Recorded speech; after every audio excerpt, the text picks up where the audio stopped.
আমরা সব বন্ধুরা মিলে আজ যাব ঘুরতে। তাই এদিকে প্রথমে একটা টোটোতে করে 12 মাইলে নেমে কিছুক্ষণ দাঁড়িয়ে থাকার পর আমাদের বাসও চলে এলো। তারপর আমরা খুব তাড়াতাড়ি করে সবাই মিলে উঠে বসতে আর পারিনি, দাঁড়িয়ে দাঁড়িয়ে চলে এলাম আমাদের মালদা টাউন রেলওয়ে স্টেশনে। যাই হোক, এদিকে আমাদের ট্রেনও চলে এলো। তারপর আমরা যার যার মতো সিট খুঁজে নিয়ে বসে পড়লাম। তারপর সকাল হতে না হতে বিরাজ করে শিয়ালদা স্টেশনে নেমে সব বন্ধুরা বললো আজ যাবো রাজুদার পকেট পরোটা খেতে। তাই কিছুক্ষণ হেঁটে হেঁটে ফাইনালি চলে এলাম রাজুদার পকেট পরোটা খেতে। রাজুদা মালদা থেকে আসছি। রাজুদা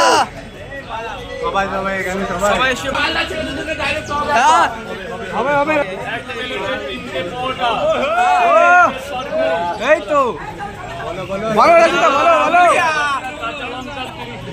একটা সিদ্ধ ডিম, 3টে পট, একটা সিদ্ধ ডিম, একটা আপেল পেঁয়াজ, 350, 150, আর এদিকে 40, 200। 5 টাকার দুটো ডিম কেউ দিতে পারবে না ভারতে, শুধু রাজুদা ইপিপ, রাজুদা ইপিপ, রাজুদা ইপিপ। রাজুদা বলছি এখন ভিড় আছে খুব, পরে আসছি খেতে। ঠিক আছে, হ্যাঁ হ্যাঁ।